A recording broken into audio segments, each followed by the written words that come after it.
Good morning, everybody. Hello and welcome to this morning session at ACEF 2022. You're watching the session, Can the Pacific Save the World? My name is Taimur Nabili. I'm a consultant at the ADB and the editor of Tech for Impact, which is a website concerning sustainability issues. And I'm happy to be your moderator for today's conversation. Let me give you a little bit of background as to where we're coming from in this particular thing, because that title, Can the Pacific Save the World, may come as something of a surprise to some people, maybe even a bit provocative in the way it's framed, but that's actually exactly the intention here. Our thinking has been behind this particular panel is that most people tend to think of the Pacific as being a victim, as being vulnerable, exposed to extreme weather hazards, national extreme weather events, sea level rise in particular because of climate change, security issues are always coming up, and there are always challenges to being able to manage an energy transition in that part of the world. So a lot of the conversations that we tend to have around the Pacific are from a victim perspective. We want to change that mindset and remind everybody that the Pacific Ocean is in fact an enormous resource. The Pacific covers about 15% of the globe. ADB Pacific member countries account for about 14% of the world's exclusive economic zones, and the potential for the Pacific to provide not only for itself, but for the rest of the planet is in fact quite enormous. The idea that investing in the Pacific because the markets there in themselves, in those individual islands, isn't big enough to merit investment is perhaps the wrong way of looking at things. What potential do we have of scaling the Pacific as a global resource? So changing mindsets is one of the points that we're trying to make here. And we want to talk about the potential for the Pacific to provide for the world, perhaps even to save the world. So to consider those issues, we have a great panel for you today and a couple of keynote speakers that we want to introduce to you. We'll get onto the panelists in just a moment. We'll have them present some of the solutions that they have that we would like to think about, and then we'll have a Q&A session with them. But before we get to all of that, let's have a formal scene setting and welcome to today's event. So for that, I'd like to welcome Dr. Paula Vivili, who's Deputy Director General for Science and Capability of the Pacific Community, to open our session this morning. Dr. Vivili, over to you. Thank you, Timur. Your Excellency, Mr. Ronald Jumel, distinguished panelists, ladies and gentlemen. Bula vinaka and welcome to the Asia Clean Energy Forum 2022. I'm pleased to be here with other Pacific Island country territory members and development partners to participate in this event. Many of us are aware that despite our ambition to transition away from fossil fuels, Pacific Island countries and territories are still heavily reliant on fossil fuel for power generation and transport. Overall, about 80% of Pacific countries' commercial energy are still using petroleum, and approximately 70% of electricity is generated from fossil fuel, and transport remains nearly 100% petroleum fueled. This is largely attributed to the fact that petroleum power generation has grown at the same rate as renewable energy technology installations in the region. And the current progress in electricity transition to renewable energy is not sufficient to achieve the Pacific countries' nationally determined contribution, goals, and commitments. Further, most of us are aware that while the Pacific Islands region has a collective estimated carbon footprint of 0.03% of the global emissions, it bears the biggest impacts of climate change. These include sea level rise that has made some coastal villages and settlements uninhabitable. The increased frequency of natural disasters has weakened the Pacific countries' ability to recover from repeated and worsening natural disasters and catastrophes, and prolonged droughts that affect food production and livelihoods. Of course, dwelling on these well-known and often quoted facts, while important, won't get us too far. Realizing these challenges, most Pacific countries have made ambitious commitments and set targets for 100% renewable electricity generation by 2030 and carbon neutral economies by 2050. To date, though, we still have a long way to go, with only a few countries approaching 50% of the target, with the majority still at less than 20%. The focus so far has been on land-based technology, but we will be hearing more on oceans-based technologies today.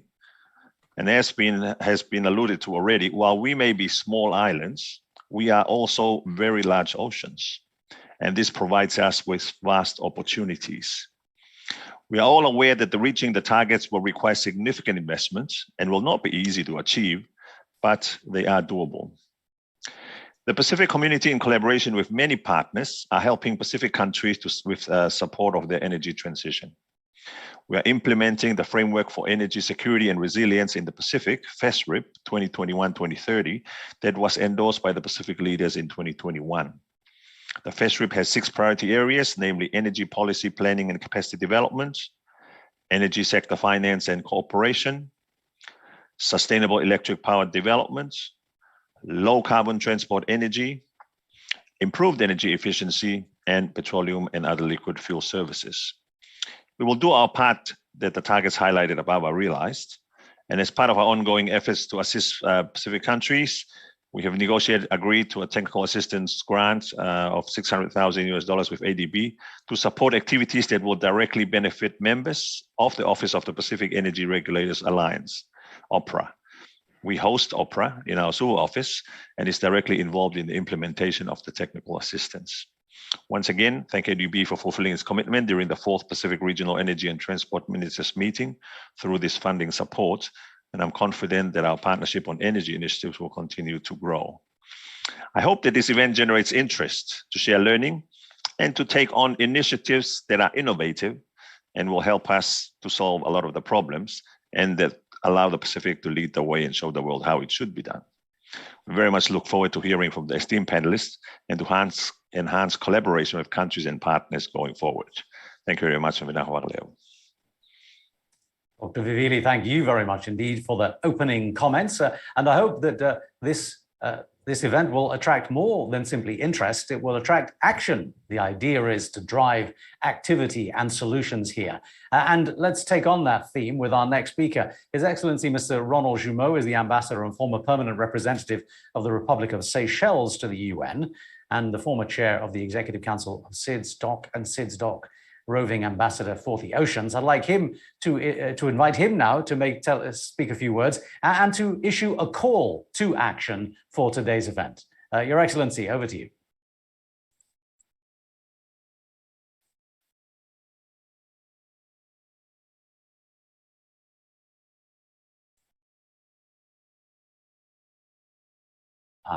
All right.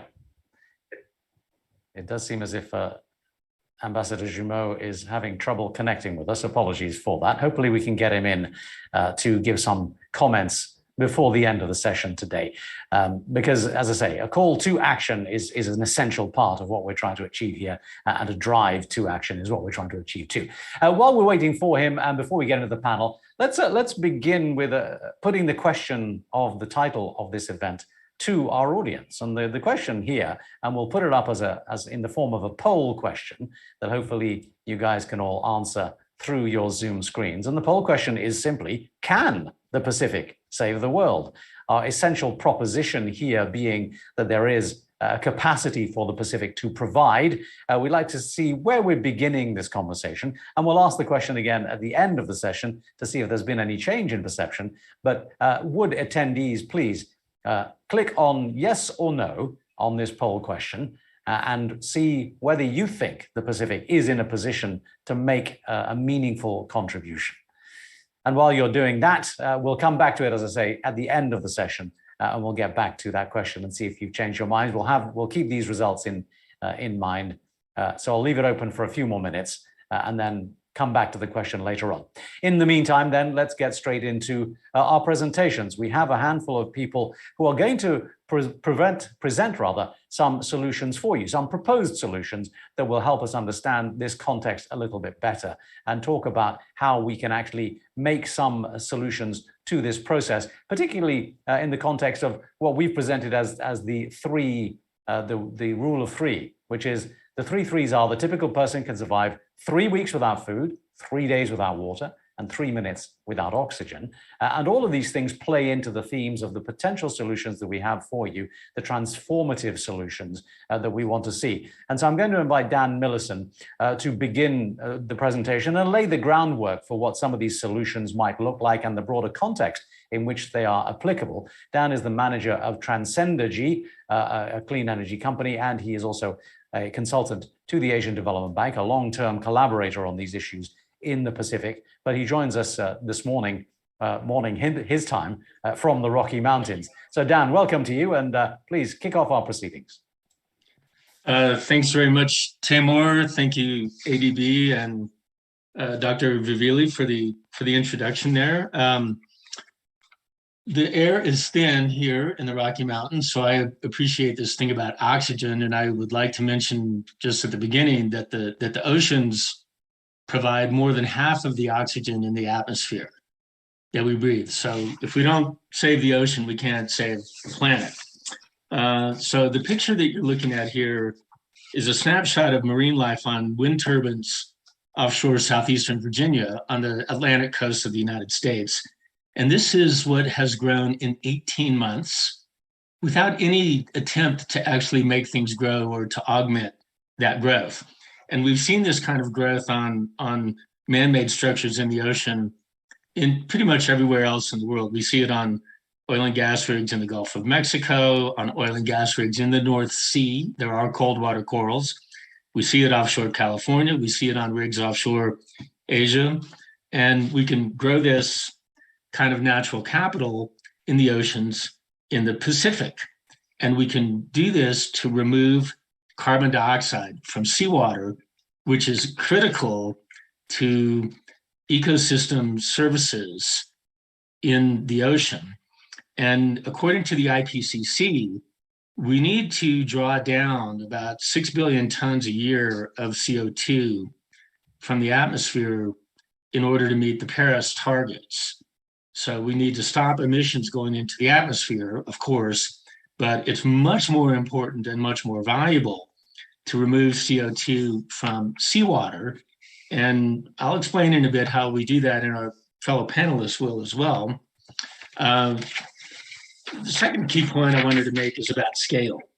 Some of you may recall that Nauru at one point was the richest country in the world, and it was rich because of scale. It had a huge phosphate deposit, and there was no diseconomy of scale. There was no tyranny of distance. Now, the Pacific countries have enormous renewable energy potential offshore, solar, wind, tidal, whatever. The resource is there waiting to be monetized. And the scale of that potential dwarfs total energy consumption in the countries. And here I'm just showing if we use 0.1% of the offshore solar potential, it would be multiples of total energy consumption, even in the biggest energy consuming countries. I mean, you can see the blue for Papua New Guinea and the blue for Fiji, and you might be able to see it for the Solomons and Samoa. But there's more than enough energy for all of the onshore energy needs and a huge surplus to do other things, which we refer to as power to X. There's plenty of energy to provide food, water, and oxygen. Now, the main challenge is that governments have to make space available in the exclusive economic zones to do the activities that will provide food, water, and oxygen. Now, governments already do this by issuing fishing licenses for foreign companies. So that's a basic step in the right direction. Governments can do the same thing for renewable energy powered production, power to X, and governments can retain a share of the ownership of the EEZ. Government will retain a share of ownership of the EEZ. Government can use some of the revenues to pay for essential services onshore. Now, how much money are we talking about? If we use 1% of the EEZ area of the Pacific, ADB's Pacific member countries, we could make probably at least $40 billion a year just selling seaweed as food. And we could probably make a lot more if we actually made an effort. If we took the same area and used it to sequester CO2 by growing seaweed, we should be able to get at least $30 billion a year. That's assuming we can get $50 billion a ton. We can grow calcium carbonate in seawater using electricity. Again, using 1% of the EEZ area, we could sequester 2.9 billion tons a year of CO2. And if we really wanted to get ambitious about the energy transition and use offshore renewable energy to produce hydrogen, we could be producing 2 or 3 times the current global hydrogen market, and at a target price of $2 per kilogram of hydrogen, be making more than $500 billion a year. And if we add all this up, we are actually talking about real money.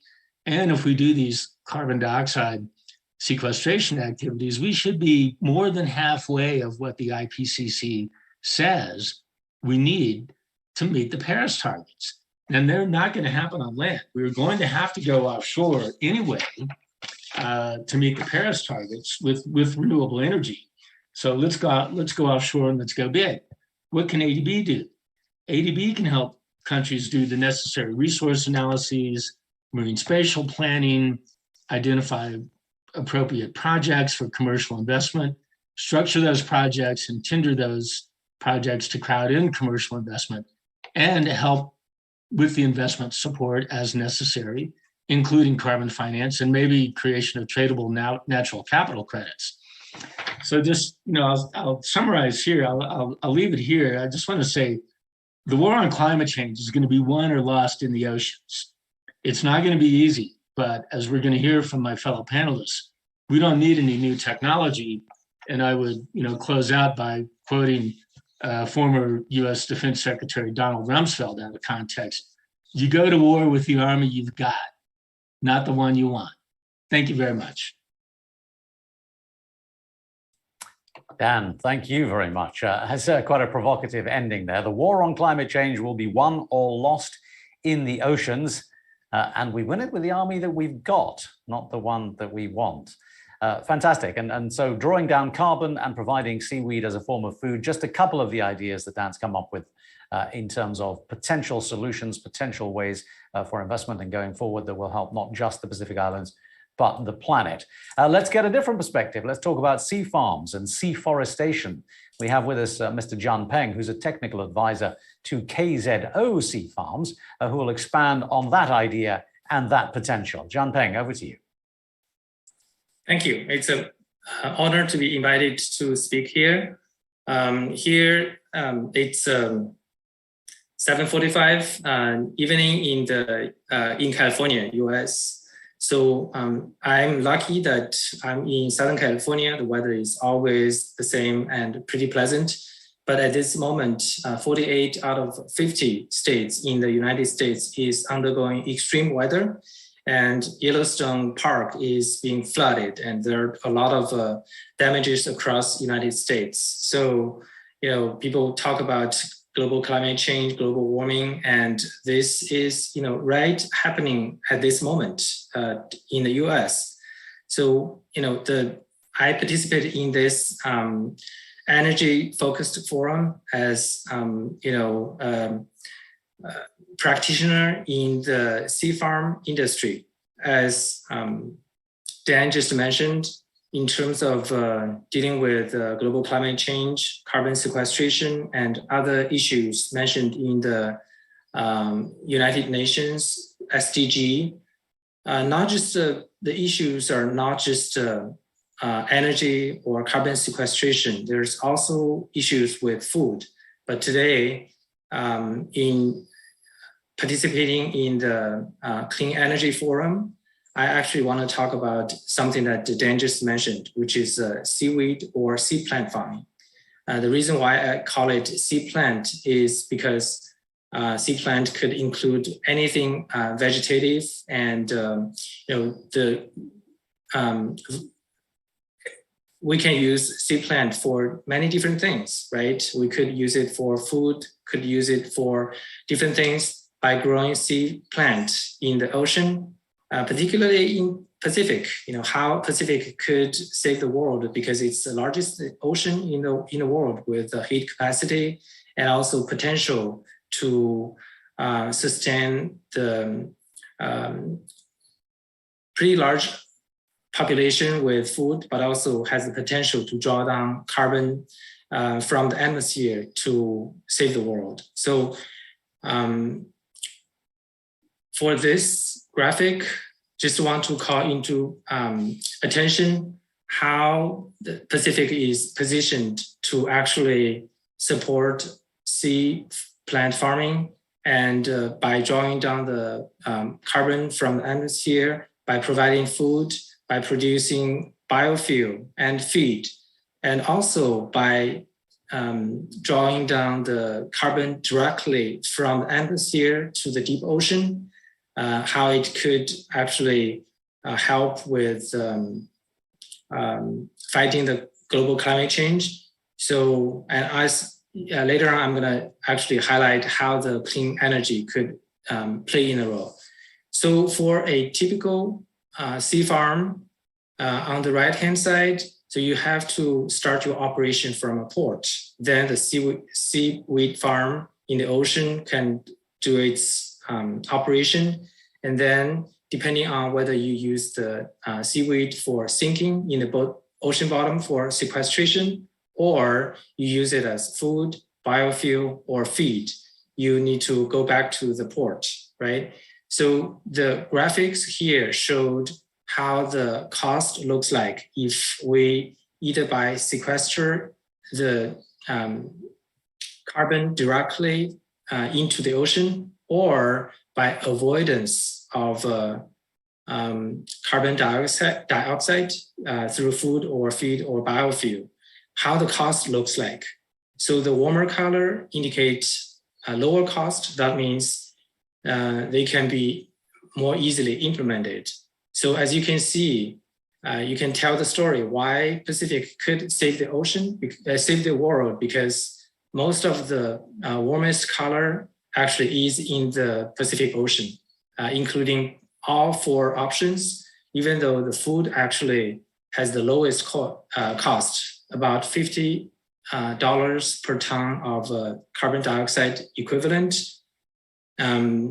There are also, for the sinking seaweed, it has a whopping $570 per ton of carbon dioxide removed.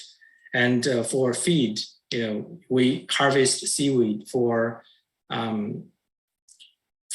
animal feed, because the production actually has a lower carbon footprint. There is carbon dioxide avoided.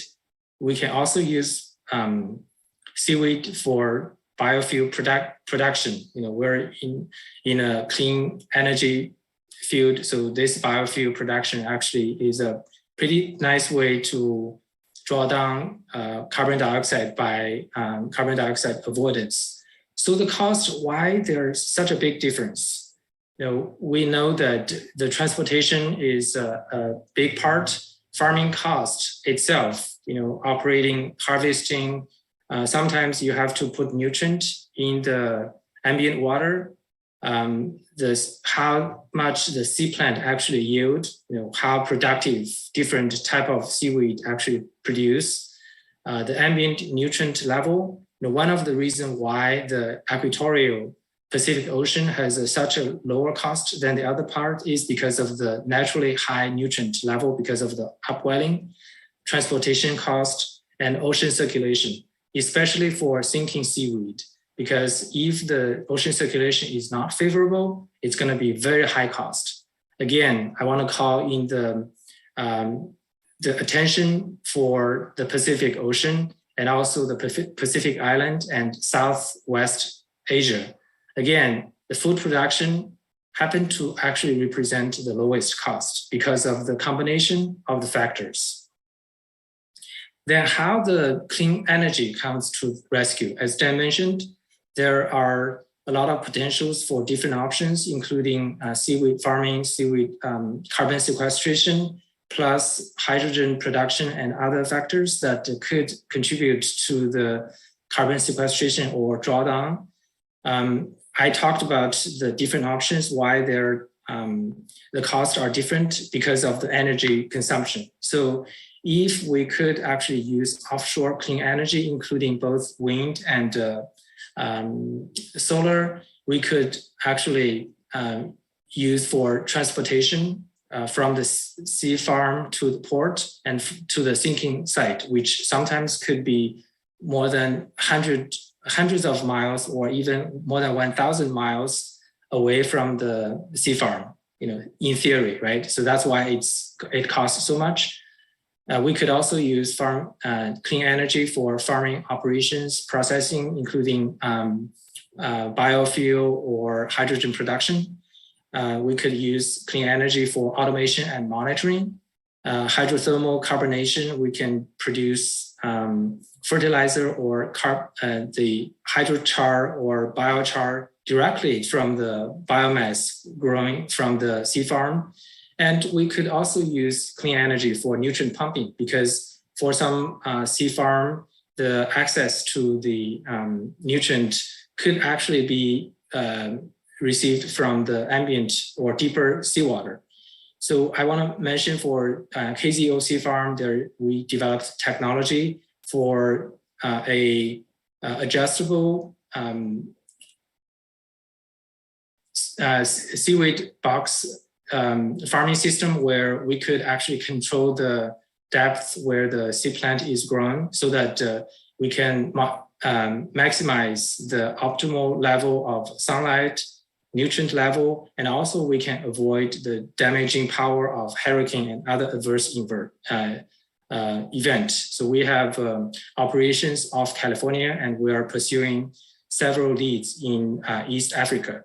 So this is how we envision the clean energy could play a role to level the playing field of all four options. By using clean energy, it actually make all four different options viable, and allow us to actually diversify the product portfolio, not just a sea plant, but also shellfish and other means to draw down carbon and help fight the climate change. So in short, we hope that this gives hope that the Pacific could save the world.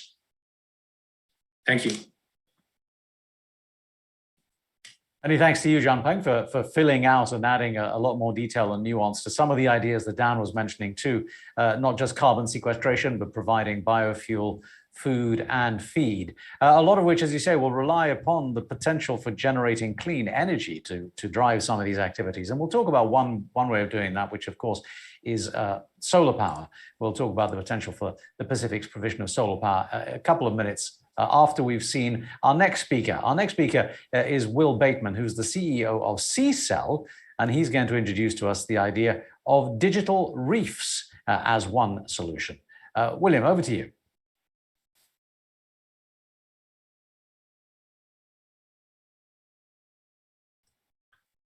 Thank you, Timur. Good afternoon, everybody. It's a very early good morning to anyone listening here in the UK. So over the next few minutes, I'm going to talk through how CCell form artificial reefs to provide coastal protection.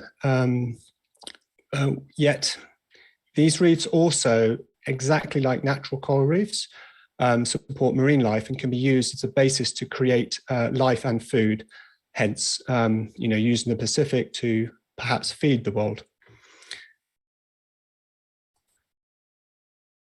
So moving on. So, as I'm sure all of you know, coral reefs are a phenomenal living structure. They provide home and support to over 25% of all marine life, but it is their protection of the shoreline that we at CCell are most interested in. So if you look at this picture I have here on the right, where you see breaking waves, there is a coral reef below. And healthy coral reefs remove, on average, 97% of all wave energy. And in so doing, they protect around about 200 million people around the world. However, due to climate change, many coastlines are now being eroded by large and more persistent waves. In fact, we estimate that around 51% of all sandy coastlines are now eroding, which is a huge global problem. Now, there are two particular features of coral reefs that we are particularly interested, remembering, we're interested in this coastal protection aspect of them. So when you install, when a coral reef formed, it creates this bulge out at sea and under the water. And what that does is it causes larger waves to break at sea and dissipate their energy a long time before they actually reach the shore. The follow-on feature of that is those larger waves, when they're coming in, they will often pick up a lot of sediment. And as they cross over the reef, they've lost a lot of energy. So their ability to carry that sediment is reduced. So that sand then settles down and forms, helps to build out the beach between the land and the reef. And you see features of this in, say, like the Maldives Islands and many others, where in many ways they wouldn't even exist if it wasn't for the reefs around them. The second feature that we're particularly interested in is that corals are particularly good at filtering those waves. So they actually allow smaller waves to travel over them and move towards the shore. And those smaller waves are actually very important. Not only do they help to sort of circulate the water close to shore, but actually when those smaller waves break onto the beach, they actually help to push sand onto the beach and actually build up the shoreline. Now, what we do at Seacell is we build structures to mimic as closely as we possibly can those natural coral reefs, which the natural coral reefs will have maybe have taken hundreds, if not thousands of years to form. We can do the same thing in a matter of months. But of course, it's not a solid structure like a natural coral reef, but it's a cage that we start with. So we first install this sort of steel cage, and we attach to that our digital electronics, and then we use that to grow rock, which you might have seen in the earlier presentation. So that the technique is not new, but what we're doing here is sort of optimizing it for this particular application. Now, what this allows us to do is we can install a system that's very light. It's very easy. You can a very small crew can install these reefs, and then over a matter of months, we can strengthen and thicken the rock, grow the rock and then strengthen and thicken that around the structure so that it provides the wave attenuation that we actually design. And crucially, the rock that we're forming here is completely natural. It's made from the minerals that are found in seawater, which are exactly the same that corals themselves use. So the reefs are a perfect harmony with nature. But the Seacell reefs also play an important part in the wider ecosystem. The reef ecosystem is made up of three core groups. There are coral reefs and other sort of calcareous organisms, such as oysters. There's a fish community, and then there's the benthenic community, such as algae, seagrass, and invertebrates. Now, these are all interdependent, all dependent on each other and exist in a complex sort of balance. So, for example, the calcium carbonate rock that's on our reef is a perfect substrate on which corals can attach and then grow. The reefs and the corals provide a habitat for the fish, which in turn clean the corals so that, parrotfish, for example, will go in and eat away algae that are growing on those corals. Meanwhile, biological matter that comes from those fish actually helps to feed seagrass and algae, which boosts that benthenic community as a whole. And that in turn provides foods for larger fish and other marine animals such as turtles. So to help us grow this ecosystem, we need a better understanding of it. So a big part of our electronics is what we see is, or what we call now Seacell Sense, which allows us to use and also allow third parties to attach to our system a wide range of sensors so that our platform can obtain effectively instant data from everything that we are remotely monitoring.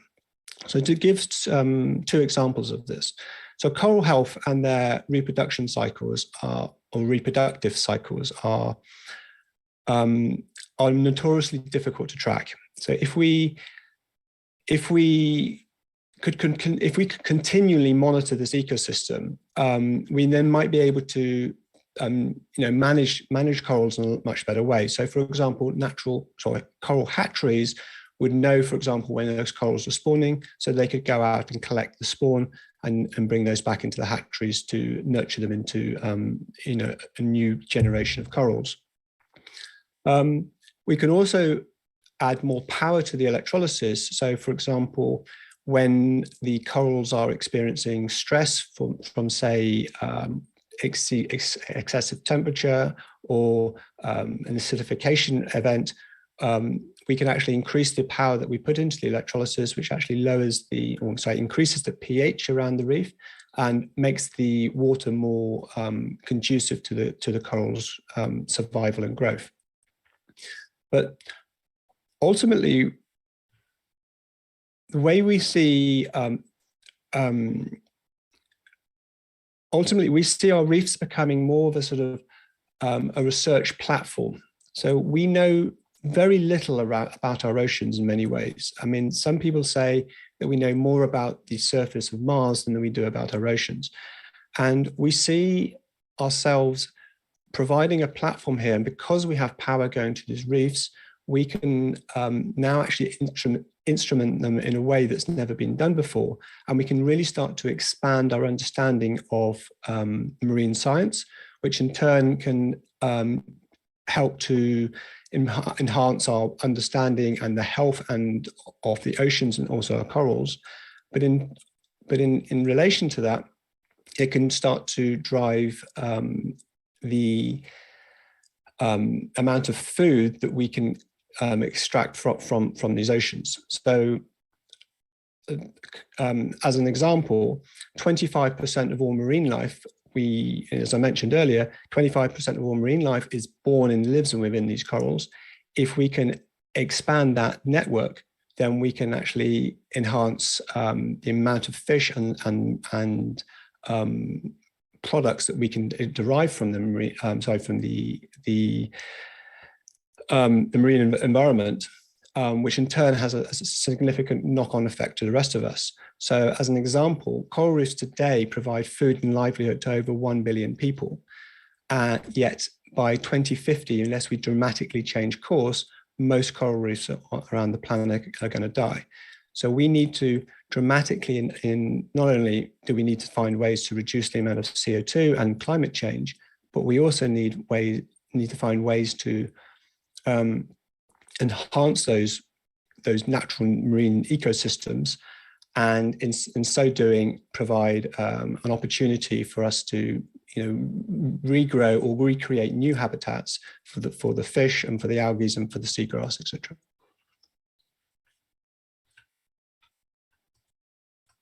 And that's my last slide. Fantastic stuff, Will. Thank you very much indeed. And I think everybody is aware of the peril and the destruction that's being undergone by the reef system around the world, Will. Perhaps the other statistic that you mentioned that people will be less aware of is that we know less about the ocean than we do about the surface of Mars, which is, under the current circumstances, is a tremendously bracing reality that we have to face. How can that possibly be? So the work that you're doing in understanding this and trying to improve on the situation is fantastic. Thank you for that. And we'll talk about it a little bit more during the question and answer session. And as I talk about the question and answer session, folks, please do use the chat function on the side of your Zoom screen to pop some questions into there. And we'll put those to the panelists when we do speak. Panelists, if you would also keep an eye on that. Don't answer them within the Q&A function there. Save it for the appropriate time in the Q&A session. But please do join in the conversation, folks, and engage with our panelists while you can. Let's get to the next one. I mentioned that obviously generation of clean energy to try and drive some of these activities is key.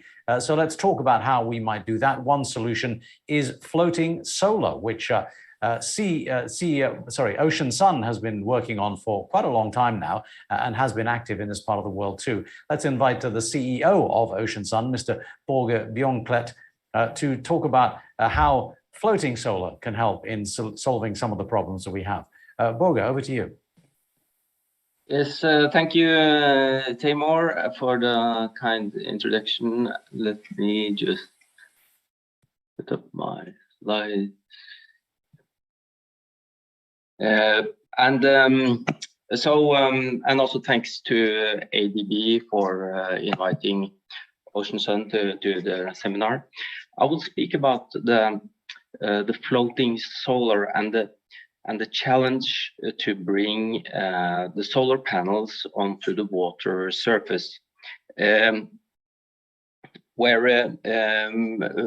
which is of course very useful where you have the scarcity of land or a high cost of land, or the conflicts that we can see emerging, at least in Europe and Asia elsewhere, where it competes with agriculture, urbanizations, or recreational areas on land. And we're a small team working out of Norway, 12 people, mostly engineers with our background, both in myself in the ultra deep water drilling, but also in the photovoltaic industry. So we have this kind of strange combination, and we set out to develop these floating solar systems. And the technical challenge, of course, as always, when with energy, it is to provide a cost-efficient floating structure. And floating solar is today mainly divided in 3 different technologies. You have the individual pontoon systems, perhaps dominating today on the benign water surfaces on hydropower dams and reservoirs. Or you have the large rafts that have multiple solar panels onto each of the floaters.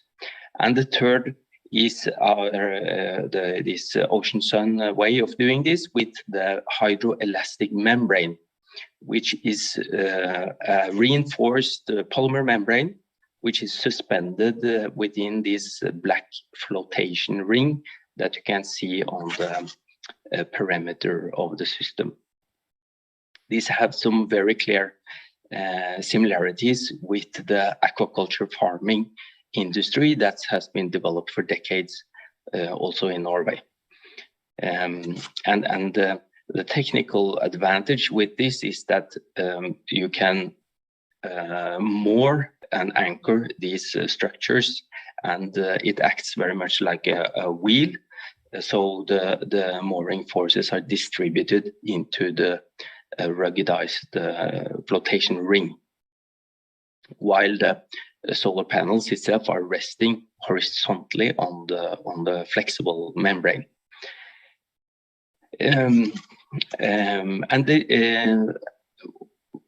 Why this is also very important in the lower latitudes, and in particular in the Pacific, is that in hot high ambient temperatures, the solar panels run up to 70, even 80 degrees C, and then they start losing their efficiency.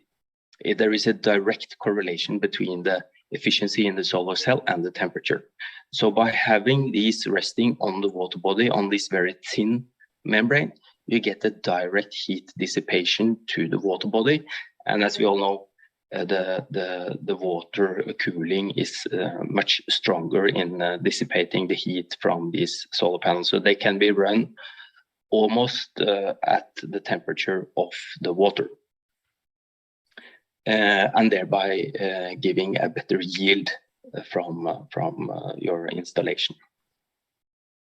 And also another highlight for this technology is that it has a very low capital expenditure. So it's an optimal way of using the polymer or the plastic materials in the structure, also avoiding problems with material fatigue and corrosion, typical for the metallic structures. And it can give a very fast installation speed. So we can, for one station, we can produce one of these per day. It's close to 5,000 square meters and 600 kilowatt installed power. So one such ring in the Pacific can produce a gigawatt hours yearly, approximately. It depends, of course, a little bit on location. And they can be clustered into multiple rings and to build large utility-sized power plants that can sit near shore on the ocean, or like in this example, on a hydropower reservoir. This particular picture is from Albania, and we are building more of these rings there. And we also have one in the Pacific, in the Philippines, on the northern island of Luzon. Picture on my background. So, we believe very strongly, also like Dan mentioned here, the tremendous resources that really are in the Pacific, and to use these systems now, that we will very quickly now outcompete the fossil fuel just on the sheer cost of energy. And we very much hope for opportunities to also show these in these island communities. The first one I showed here was actually powering a feeding barge for a large aquaculture farm that was running on diesel gensets. And even with the modest insulation that we have in Norway, this was a profitable exercise. So, and of course, in more lower latitudes, the horizontal inclination of the modules is also beneficial. So, what more to say? Also, the transportation of these systems is very important far out at sea. You do not want to transport the very big volumes of these pontoons that take up roughly 15 times the number of 40-foot containers compared to these membranes. They are specially designed for the 40-foot container, where we can roll and pack up each of these membranes inside one container, and then deploy nearly a megawatt peak installed power. So there is a lot of research going into for several years now, also qualifying these solar panels for this environment. You can see that we are standing on the panels, normally something that you do not do in the PV industry, but they are completely supported by the hydrostatic pressure from the water. So there is almost no deflection in this. And this is the ruggedized utility type dual glass construction with a very high water ingress protection. And also this membrane protects against also the corrosive direct contact with seawater. So we also use these surfaces to collect rainwater. So in arid areas with little precipitation, you can also harvest the fresh water. It's favorable. And some also say that our system has a very nice visual appearance with the circular shape and a low profile. So for tourists, etc., the very low visibility, so you can sit quite near shore without disturbing the view. So those are the main, let's say, selling points. We can now build these systems almost down at the cost of the ground mount systems. And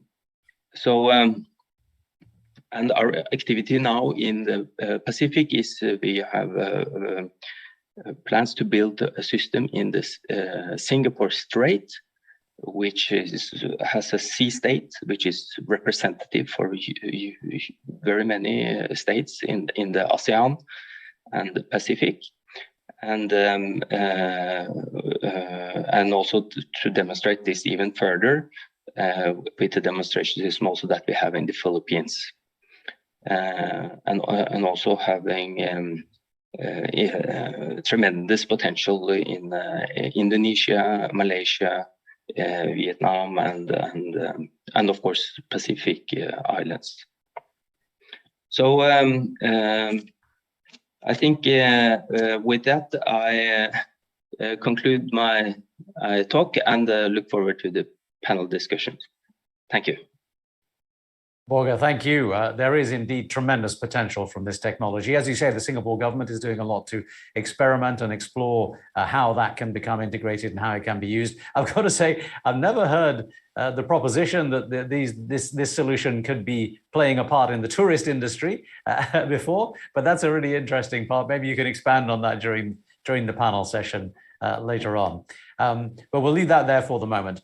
So folks, up until now, we've been talking about specific technology and science solutions, I suppose, to how we can use the Pacific to help the global context. Let's broaden that out a little bit now with our next speaker and consider some of the barriers and opportunities and actions from a national perspective. Our next speaker is Ms. Rosamond Carter-Byng, who's the CEO of Ministry of Land and Natural Resources of the Kingdom of Tonga, who can give us a different take on the subject at hand today. Rosamond, over to you. Thank you.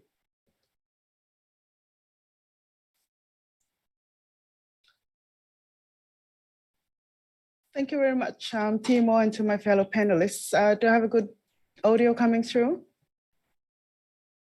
Yes, we can hear you great. Thanks, Rosamond. Thank you very much. And thank you for the opportunity to share some insights and experience from Tonga, a small island development state here in the middle of the Pacific Ocean. I am speaking to you as a CEO and also as the co-chair of Ocean 7, which is the technical working group for the Tongan government. And we have just recently passed a marine spatial plan, National Marine Spatial Plan, which is, I understand, one of the first plans within the Pacific region.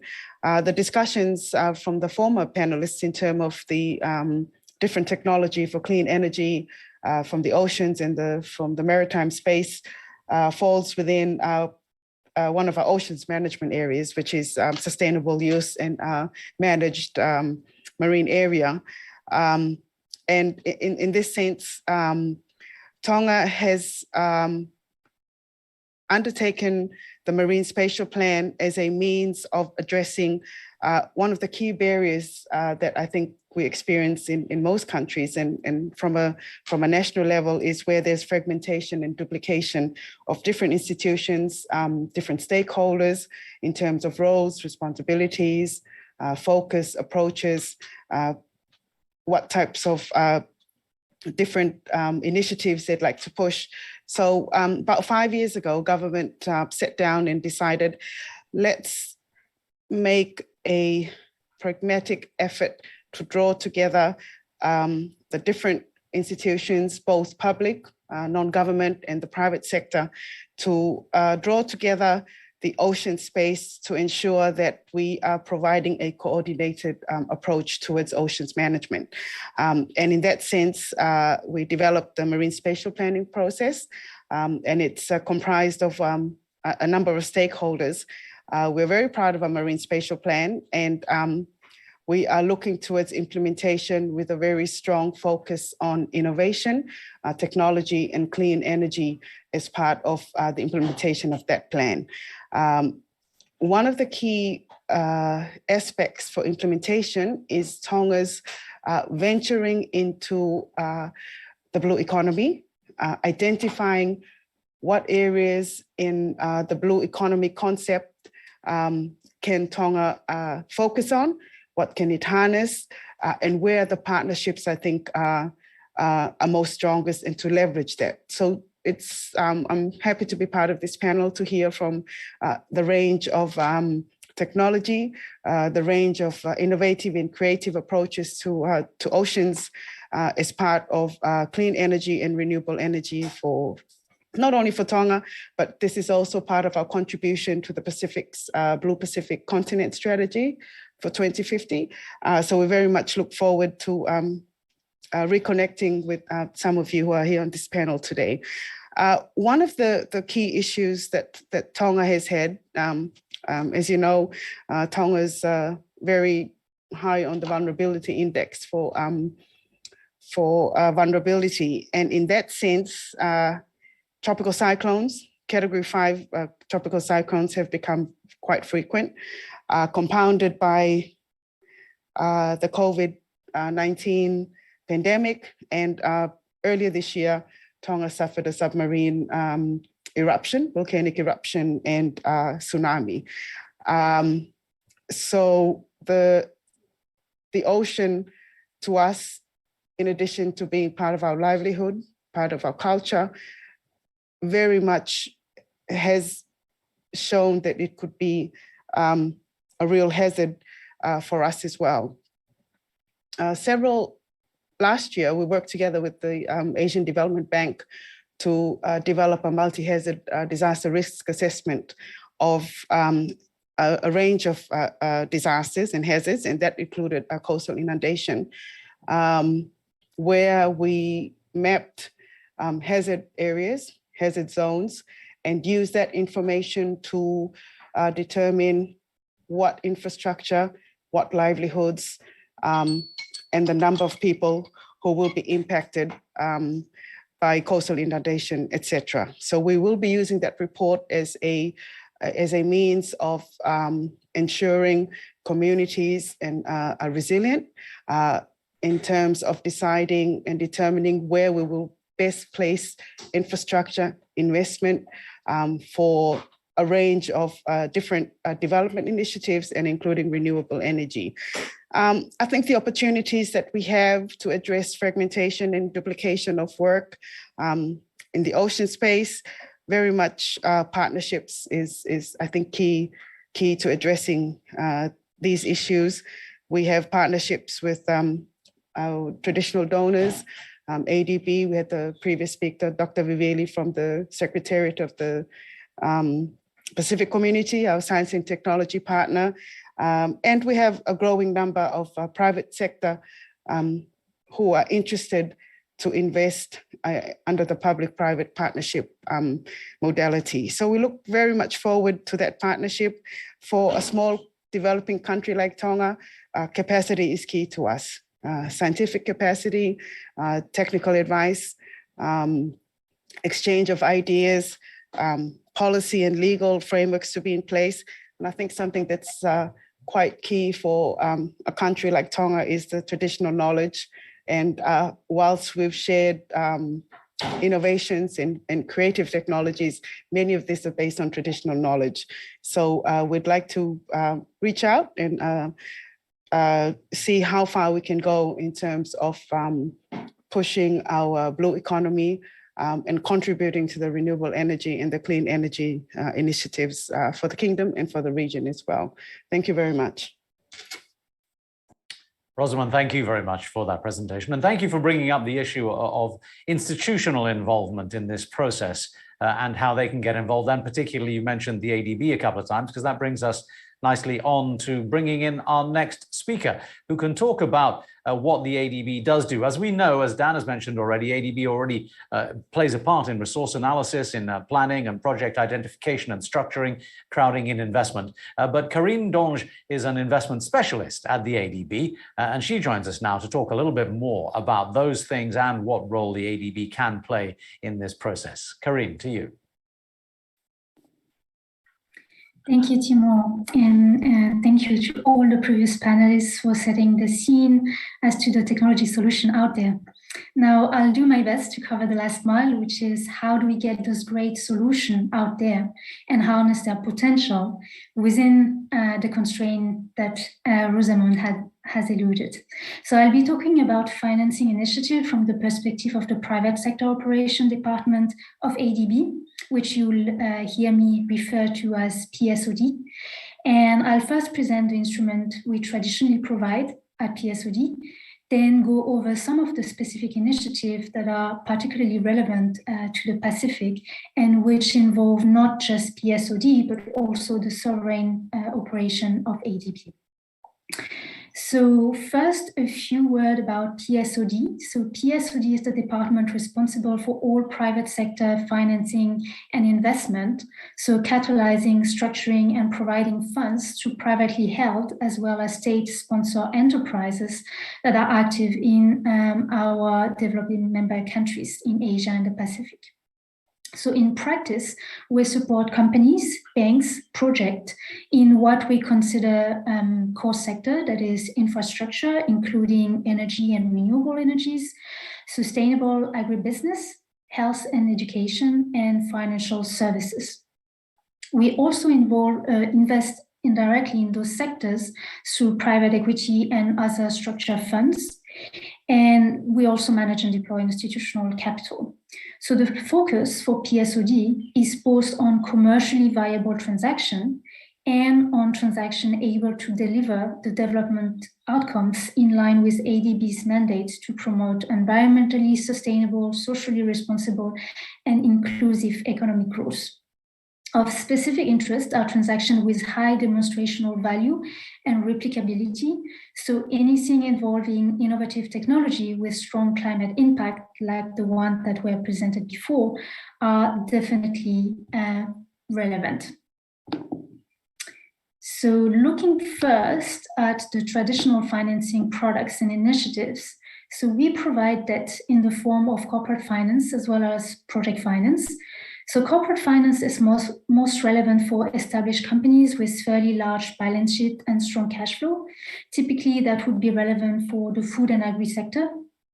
Project finance is most relevant for projects involving large upfront investment to be amortized over, say, 10 plus years, where we have strong visibility over cash flow. And often that's the case for large infrastructure or energy project. So we also provide equity and cover a fairly large spectrum from early stage companies to pre-IPO companies. And our financing support, whether debt or equity, can benefit from various enhancements. So those enhancements aim at improving bankability and hence improving liquidity and pricing. So this could be, for instance, a guarantee, which would help to de-risk a transaction, say political risk, or we could use what we call blended finance, which is concessional money blended with ADB's own financing. And the benefit of that is achieving more favorable terms than what you'll get on the market. So whether it's low pricing, longer grace periods, longer tenors, reduced collateral package, you name it. Aside from financing, we also have a team providing advisory services, so mostly PPPs, but scaling up on other transaction advisory services too. So very much responding to the capacity building issue that Rosamond was alluding to. And finally, we provide technical assistance of two types. First type is about capacity development and is typically bundled with financing. That TA aims at enhancing the developmental impact of a transaction. Second type is to support project preparation. So this would apply to a project that is not fully meeting our investment criteria on some very specific aspects. And the TA is designed to address the shortfall so that we can quickly, so that the transaction can quickly become eligible for our financing. So those are the main instruments we use in PSOD across all geographies. And all of those are relevant for marine and blue ocean initiatives, especially if combined. So which is, I would highlight one of the key value addition that we offer. An example of this combination of instrument would be the Pacific Renewable Investment Program, which, if we take the example of, let's say, a solar PV project, would combine ADB long-term financing, so debt financing, credit enhancement in the form of partial risk guarantee to cover political risk, for instance, and even letter of credit funded by donors to back payment obligation by a power utility. And to that, of course, we could add technical assistance for capacity building of the power utility with project preparation, tender, etc. Now, because the Pacific does have specific needs and characteristics, and because blue projects are not always generating direct economic value, we have come to the realization that we need a differentiated approach. So let me walk you through some of the initiatives and programs that have been specifically designed to promote ocean investment, leveraging both on sovereign and private sector financing. And so that the distinction is really noted, I repeat, so those are initiatives targeting both sovereign and private sector financing, so quite different to what I presented just before. And I'll make a disclaimer as well, because most initiative and programs have emerged fairly recently, and some are still being designed when it comes to actual implementation. So there might be under pilot or about to be piloted, and as with anything that is being tested, adjustments are to be expected. So first, I'll mention ADB's action plan for healthy ocean and sustainable blue economies, which was launched in 2019 to boost financing and technical assistance with the aim to promote protection and restoration of ocean in Asia and the Pacific. This is really the founding pillar of ADB's commitment to marine and blue financing. As part of this action plan, I'll mention the Ocean Finance Initiative, which is really there to catalyze private sector investment in projects improving ocean health. And that can be done through TA grants and through funding from ADB and donors. And the aim is really to reduce technical as well as financial risk for those projects. This can be achieved through the traditional instrument, the one that I've mentioned, but also through blue bonds. And the blue bonds allow to tap into the capital markets for financing, so really broadening the sources of financing that is available out there for project that meets certain criteria for ocean finance. Here again, I mean, capacity building is paramount, and to help the launch of these blue bonds, we have a blue bond incubator, which was just launched, I think it was last month, and that's to support government and corporate companies through technical assistance to develop and issue their own bonds. So back to the Oceans Initiative. So it is being piloted in Southeast Asia, and one can expect a very similar initiative that will be targeting the Pacific. Being mindful of time, I'll conclude maybe with the Blue Pacific Finance Hub, which also falls under the action plan. And this is a regional approach that is specifically tailored for Pacific. So again, focusing on promoting investments through sovereign and non-sovereign lending programs, co-financing, as well as partnership. I'll stop here. Thank you. All right, Karine, thank you very much indeed for that. Please stick around, and indeed all panelists stick around, because we're going to get into a question and answer session in just a moment. This is a great background setup for various aspects of what the Pacific can do to provide, not just for itself, but for greater good. And we'll get into that in a moment. I want to apologize once again for the fact that one of our keynote speakers has been unavailable today. His Excellency Ronald Jumeau, Ambassador from the Seychelles, isn't able to make it today. We were also hoping to have Alfred Binger, to come and deliver his address for him. Albert Binger is the Secretary General of SIDS DOC, but unfortunately, it seems as if he is also not able to make it. But we do want to issue his speech. He is. Albert, you are with us. Yeah, I've been with you, just not visible, but quietly. Fantastic, Albert. It's great to have you. Thank you very much for joining with us today. And please do make your comments on behalf of Ambassador Jumeau. You like right now? Okay. Thank you very much, Mr. Moderator, and apologies for my colleague, Ambassador Jumeau. Those of us who live in small islands have and understand the communication problems that we have. It's just one of the many challenges we face. Mr. Moderator, fellow speakers, presenters, ladies and gentlemen, it's a distinct honor to speak on behalf of SIDSDOC, the Small Island Developing States Sustainable Energy and Climate Resilience Organization. People on small islands must constantly remind audiences how land stressed we are. Although many of us have multiple islands, Seychelles has 115, while our Indian Ocean neighbors, Maldives, has some 1,200, depending on the tide, as they say, but most are uninhabited. Seychelles is deploying multiple wind and photovoltaic plants across the archipelago to provide electricity, save foreign exchange, and minimize imports, and to reduce greenhouse gas emissions. On the remote island of Alphonse, which is entirely covered by the largest photovoltaic farm in Seychelles, it took a hectare of land to power an island of a mere 5.5 kilometers or 3 miles in diameter. So, SIDS do not have enough land to set up hectares of solar or wind farms.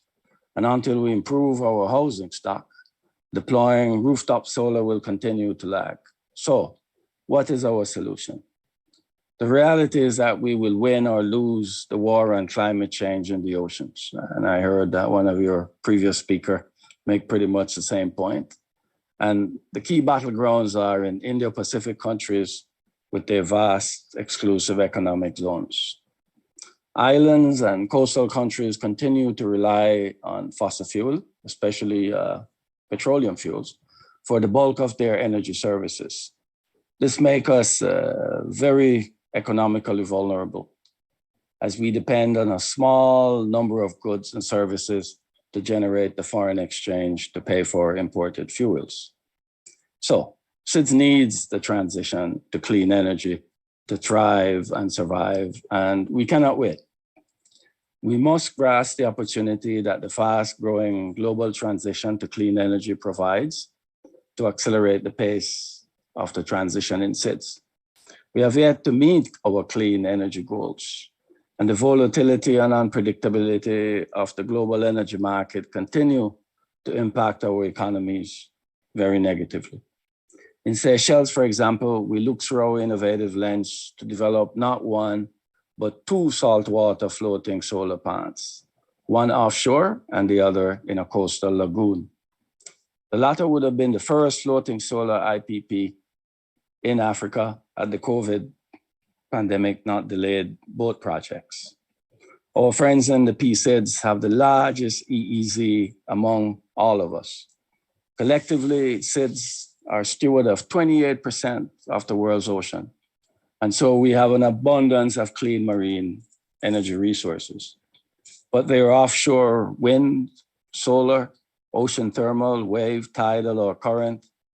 Our potential ocean clean energy resources far exceeds our consumption by orders of magnitude. For SIDS, we must replace some 10,000 megawatts of diesel generating capacity with clean energy in the coming decades. And yet, PSIDS would need to use a mere 1% of their EEZ to produce 60% of the world electricity consumption. Harnessing ocean energy is a technical challenge, but not insurmountable.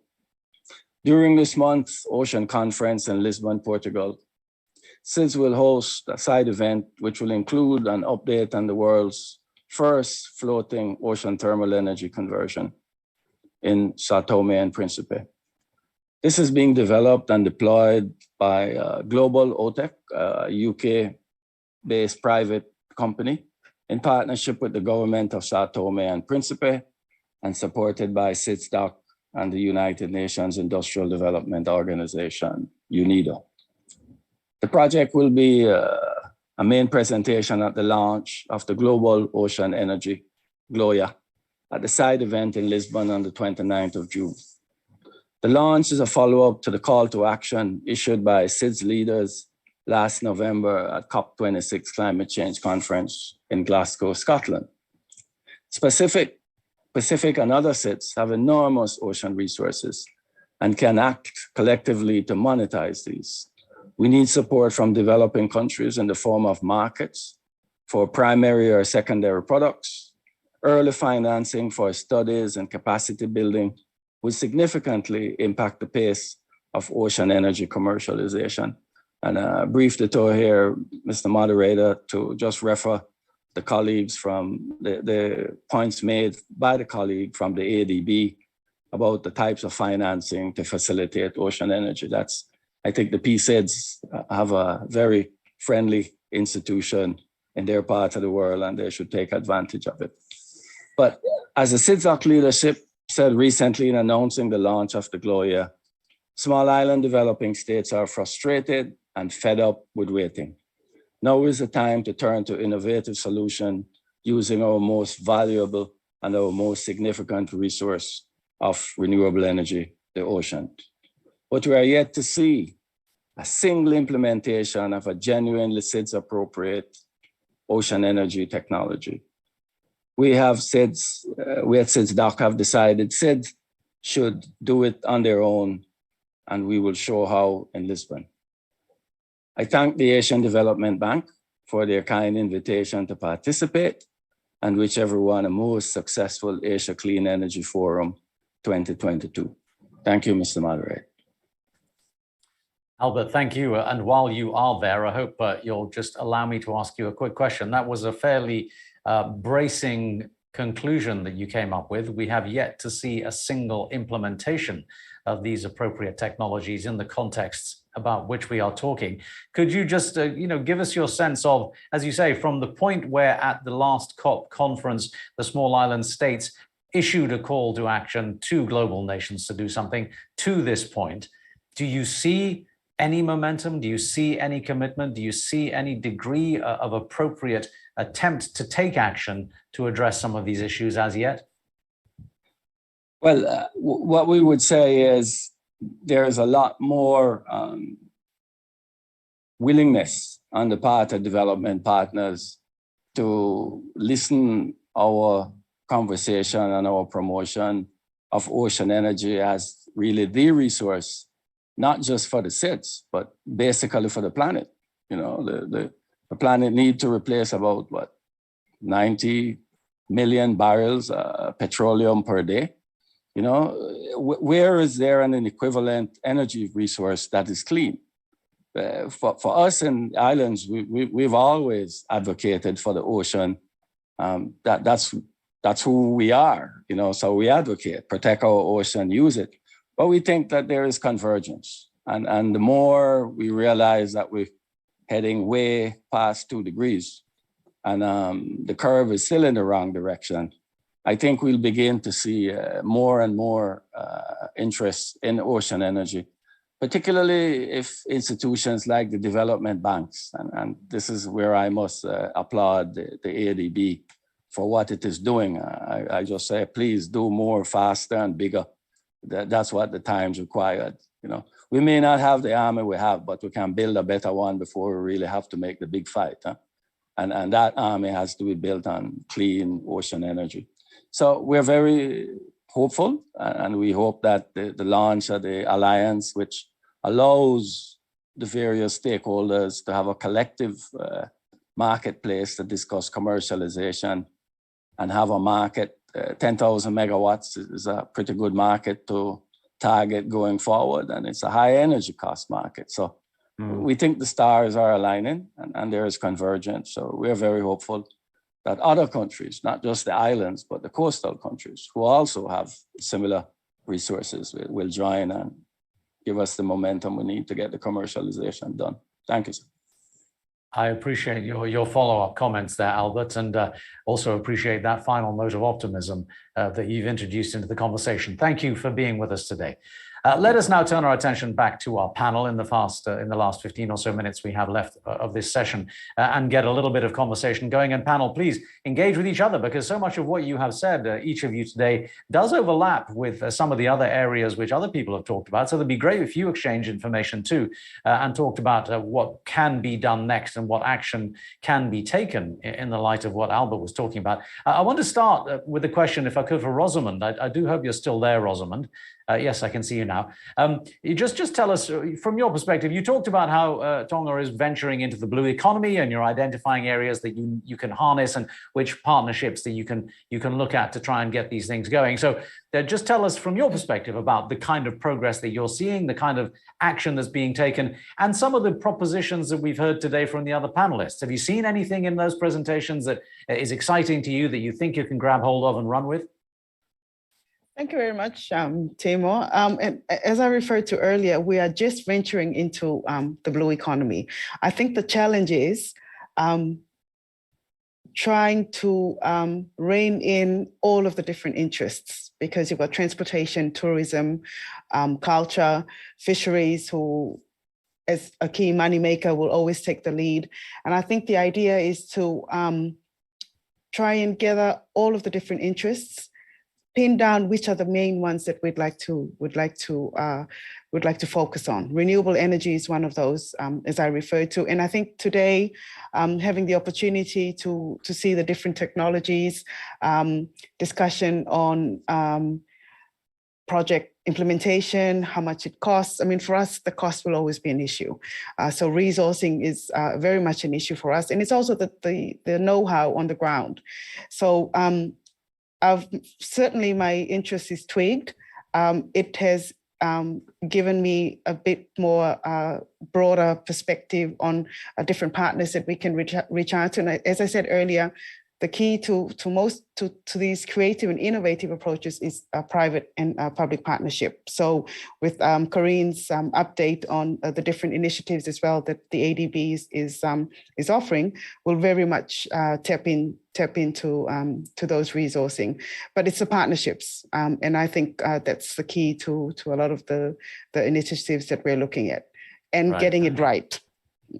Fantastic. Rosamond, thank you. Corinne, let me get you to answer that as well. I mean, you know, obviously the ADB has been operational in a lot of these things for so very long, and it has its existing systems and ways of doing things. Has there been much evolution, do you think, in the context of specifically these issues that we're talking about, these technologies that we're talking about, in the ADB's activities in this space, in trying to ramp up and speed up the extent to which it tries to help some of these small island states to raise the necessary funding? Thank you, Timur. I'd say yes, definitely. I mean, and you can see it by the number of initiatives around the blue economy, the ocean, that are popping up in the past kind of 3 years. And this idea of, you know, really trying, rather than inventing instruments themselves, because the instruments are there and we know them. The idea is really about bringing everyone together and having a better coordination. So to the point that Rosamond was making before, what we figured out is a key issue is about fragmentation and duplication and the confusion that arises from there for government, but also private companies to know who to turn to you know, have a comprehensive, holistic approach for financing. And that's what we are trying to provide with those new initiatives and the action plan that ADB has enforced. Dan, let me come to you. You have a great broad perspective on all these issues from a macro perspective. So, you know, you pointed out earlier on about the vast potential that is there and the even vaster gap between that potential and the reality that we see at this particular moment in time. What are the obstacles? What is it going to take? What is the single biggest thing that has to happen soon for us to be able to realize the potential that you've talked about? Thanks. I think one of the biggest obstacles is that we don't use our imagination very well. And Ms. Bing made a good point about the cost, but let me refer back to the case of Nauru, which was at one point the richest country in the world. And they had this big phosphate mining operation. Everything was outsourced, including the investment. There was no direct financial cost that the government had to put up front to make that happen. Now, there was an environmental cost because on shore, there was quite a bit of an environmental degradation associated with the phosphate mining. And I've been there, I've seen it. Okay, it doesn't look that pretty, but compared to what's happened in the ocean, which is being, strip mined in a figurative sense through deep water fishing, the onshore ecological damage in Nauru can be rehabilitated. But the kind of business model that I'm talking about is that if we think about how offshore oil and gas business works, how liquefied natural gas export projects work, how solar parks onshore can work, the governments don't have to put up any money, not a huge amount. The government rents space in the EEZ, and it's a matter of structuring an investment appropriately, so that basically private sector brings the investment and the government has a carried interest. And the government, if we think about oil and gas, the governments are typically just making space available offshore. They don't guarantee anything except you have access. But then the government takes royalty on the revenue and uses that for whatever. Well, we could do the same thing, but we're going to convert photons or wind to molecules instead of a linear economy oil and gas type operation. Okay, so basically what you're saying is that we need new ways of looking at the kind of partnerships that we've already mentioned and the mechanisms for making this stuff happen. It's a culture thing as much as anything else, I suppose.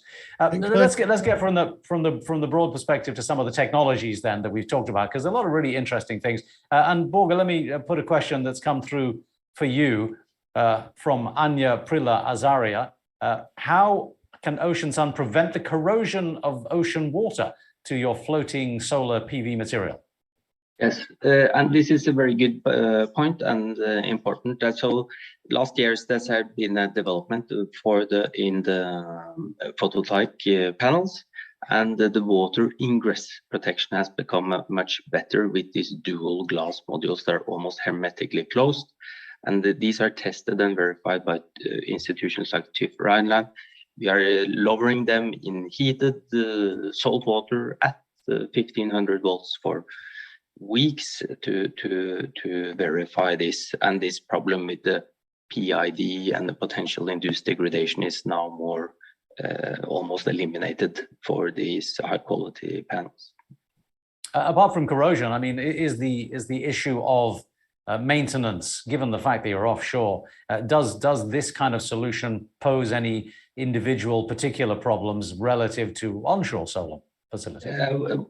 No, not really. The airborne pollutants, which are normally a problem in ground mount systems, it's less at the sea. You can have problems with birds, seabirds, and bird droppings. But yeah, we have some quite friendly systems to encourage birds to, let's say, not sit on these panels. So yeah, it's but apart from that, the maintenance level is not. You need a boat, of course, to access. Or yeah. Jianpeng, let me come to you. The sea farming that you're talking about potentially looks great on paper. Just give us a sense of the economics of that.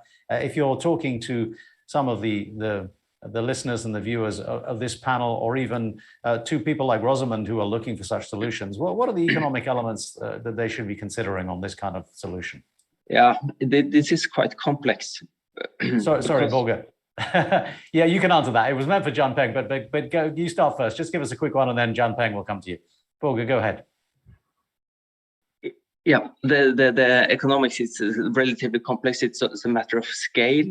So if the volumes, so you can manufacture these modified solar panels more efficiently if you have a certain volume. Just one of these automated manufacturing trains produce almost 0.5 gigawatt yearly. So, and the volumes on individual islands is not large enough to justify, so then panel prices become higher. Also, I'm afraid that there is a strong competition with the established economies within the supply of diesel, and a lot of political obstacles for this, and can be quite frustrating actually, because the consumers would have right. energy. Yeah. Okay, thanks, Walker. Let me just remind the other panelists, if you want to jump in with any of these questions or add some context and texture to the answers, please put your hand up and I'll come to you next. But John Peng, same question to you. Tell us about the economics of sea farming. Real quick, that's an excellent question. Economics is always, almost number one consideration when we talk about a business viability.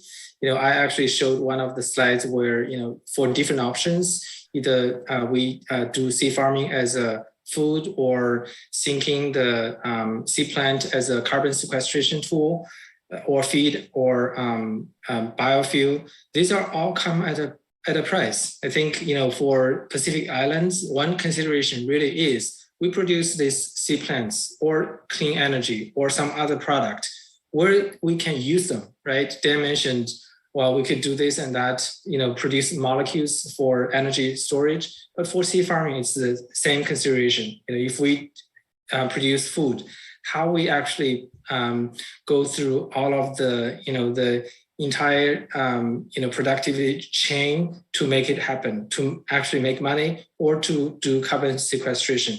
One of the things that Tonga, I think, struck me is that in terms of the carbon sequestration, Tonga is located in a pretty optimal place for sinking the sea plant into the deep ocean for carbon sequestration. Of course, carbon credit come at a price. So all of this factor into the balance sheet to make one way or another more viable. So these are all taken into consideration. And back to the question you brought up before, what can actually make the what we've talked about more economically viable? I don't want to jinx it, but if there is a global environmental disaster or disastrous global warming, people will focus on Pacific Ocean and focus on the options we've talked about. Thank you. Well, you yourself mentioned earlier on about what we're already seeing. Yellowstone Park is seeing massive flooding. Right. We're seeing snow in Mexico today, which is remarkable for June. So the evidence is there, but the question is, can that focus be brought closely enough into actually doing something? Let's talk about the reef solution for a second, Will. As far as putting reefs is concerned, again, I guess the economics is a consideration in this, but also the practicalities. I mean, what resources, time, scale can reefs solutions really solve? And to tell us about those considerations around trying to put reefs on the shore. I mean, I know you're talking about the actual physics of it and the biology of it. They provide physical selection, physical protection. 97% of the wave is taken away, provides food and shelter for sea life. But what about just putting them in place? So one of the things I wanted to add to the the earlier discussions was, it's from a small technology company. Our challenges, obviously there's technical challenges around what we're doing, and we're early stage. Many parts of what we're doing is early stage, but the biggest challenge we have is actually probably regulatory constraints within countries. It's very easy for governments and the people who monitor the environment just to say no. So we have to go through the same sort of permitting processes as any other technology.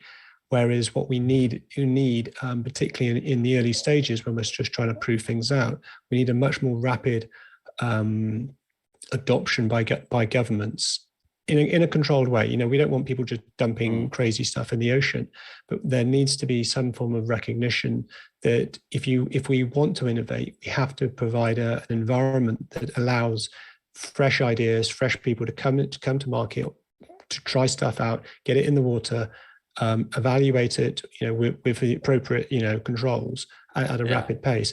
Because without that, if you are spending 6 months or longer just to get a permit, that whole development cycle that you need just grinds to a halt. You run out of cash before you've even tested anything.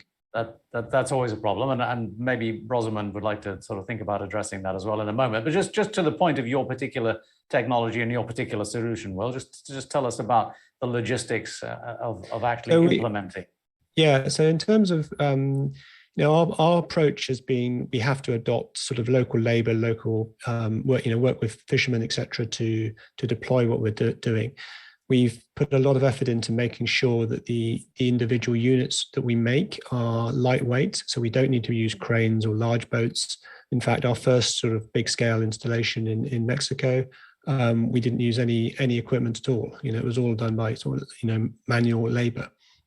So we've put a lot of effort into trying to make sure that it's essentially it is easily deployable, because if you can do it in that way, then of course you can bring in boats and do things more rapidly. We've obviously been hit, just like I guess a lot of other people, the price of steel and the availability of microchips and things like that due to the pandemic have had big implications for us. But on the whole, once we've gone through that sort of early challenges in terms of how to roll out, we can deploy things now very, very quickly. We can put 100 meters. What is the average size of a deployment for you, and what is the largest size? We can install about 100 meters of reef in say 2 to 3 days. Fantastic. All right. Yeah. Rosamund, let me come to you then. Obviously, this issue of local environments, regulatory conditions, etc., is a consistent element that comes up in these conversations. Give us your thoughts. Well, thank you, Timo. I noticed that Dan had put in the chat box that Tonga has some blue economy in terms of fishing and tourism. And those sectors appear to be better regulated. And when I was referring earlier to innovation and creation, the regulatory ease of doing business really has to be in place. So I guess it's our task in terms of formulating the blue economy is to identify what other sectors we will focus on and to provide the enabling environment for the public and private partnerships as well. So I take that point. I'm a regulator, so I get the point very much from William's, what he shared with us. So yes, it's going to be on my to-do list if it's not already. Can I just add one more thing to this? I think there needs to be a little bit more joined up thinking, particularly around offshore wind. So something that I've noticed here in the UK is that we have these large put in. And when I've spoken to the people there, fishermen are allowed to go in and fish around those wind turbines. And actually the wind turbine operators dislike that because there's a risk that fishermen will pull up cables or drag things.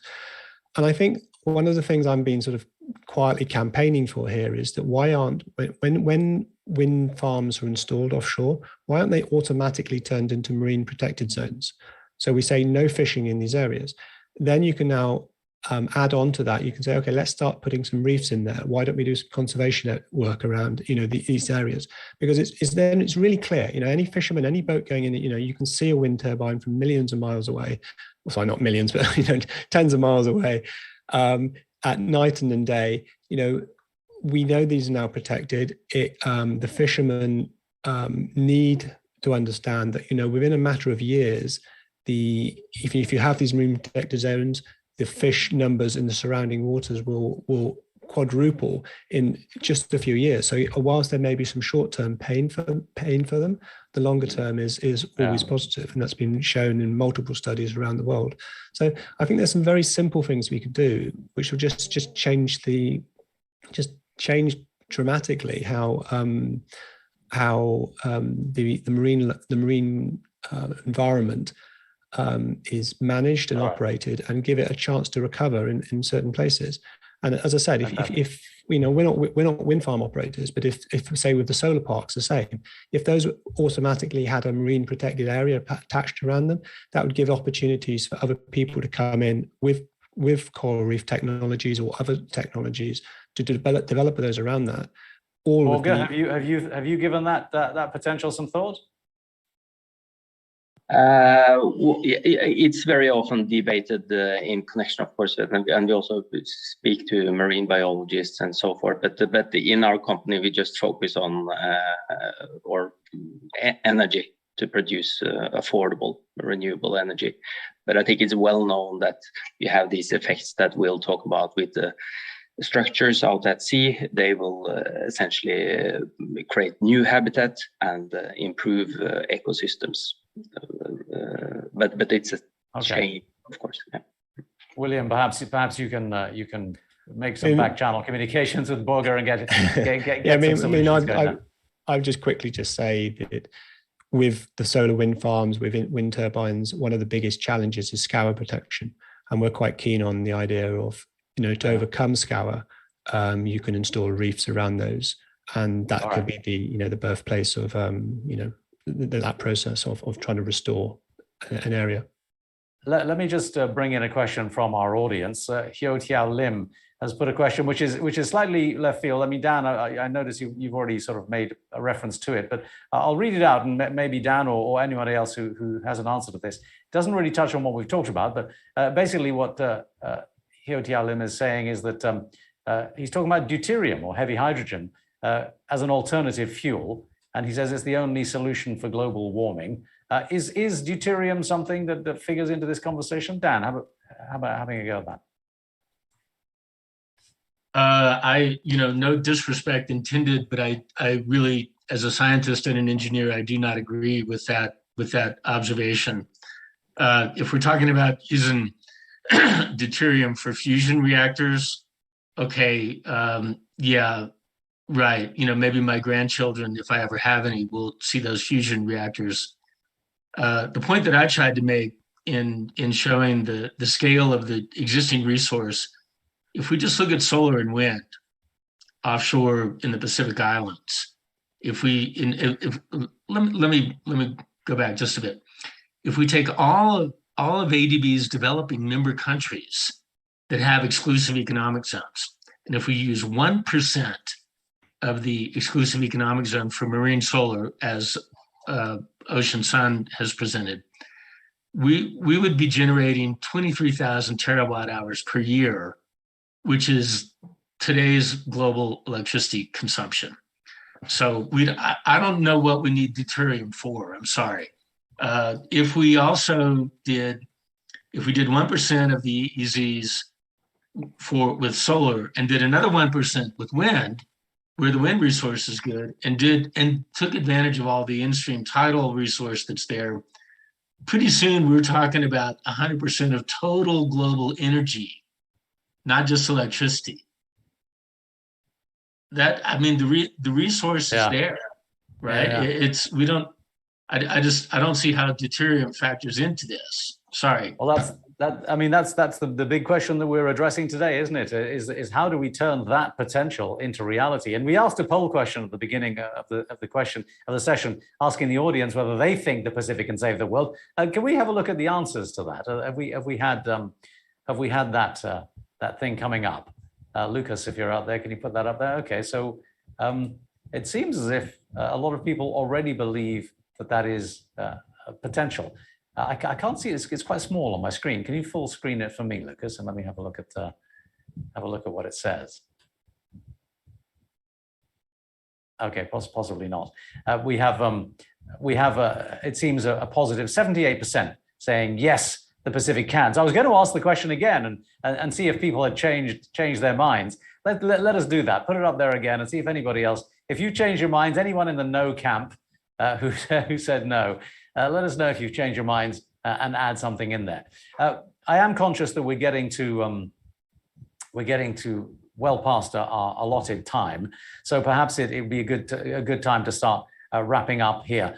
And as we talk about that, now we've gone up to 80% on the Can Pacific Save the World. So Dan, your entreaties there are being heard, and everyone thinks it can. Let's get it done. So as an end to this conversation, let me call once again on Dr. Paola Vivilli to think about some of the issues we've talked about, Paola, and give us some concluding thoughts on what we can do from here.